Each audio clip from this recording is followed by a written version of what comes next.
Question. The cost of capital for a firm. Options. A. Is the return required on the total assets of a firm. Option B. Refers to the internal rate of return. Option C. Varies inversely with the overall cost of debt. Option D. None of the above. Answer. Option A is the return required on the total assets of a firm. Question.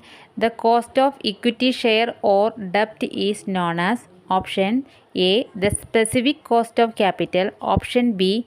The related cost of capital. Option C. The burden on the shareholder. Option D. None of the above.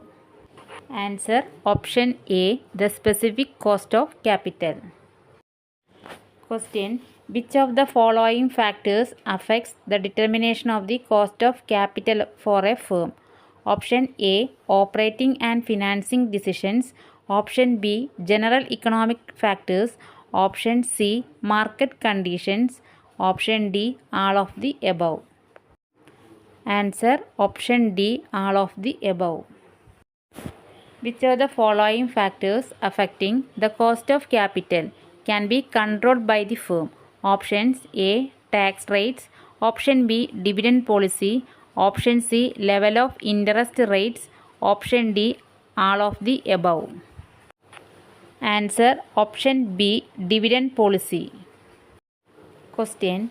The premium that is considered to be the difference between the current yield on treasury bonds and the expected return on common stock is. Options. A. Current risk premium. Option B. Past risk premium. Option C. Expected premium. Option D. None of the above. Answer. Option A. Current risk premium. Question. Dash is the cost that is used to raise the common equity of a firm by reinvestment of the internal earnings. Option A. Cost of reverse assets. Cost of stocks. Option C. Cost of mortgage. Option D. Cost of common equity. Answer. Option D. Cost of common equity. Question. In weighted average cost of capital, an organization can affect its cost of capital through. Option A. The policy of investment. Option B. The policy of capital structure. Option C. The policy of dividends. Option D. All of the above. Answer. Option D. All of the above.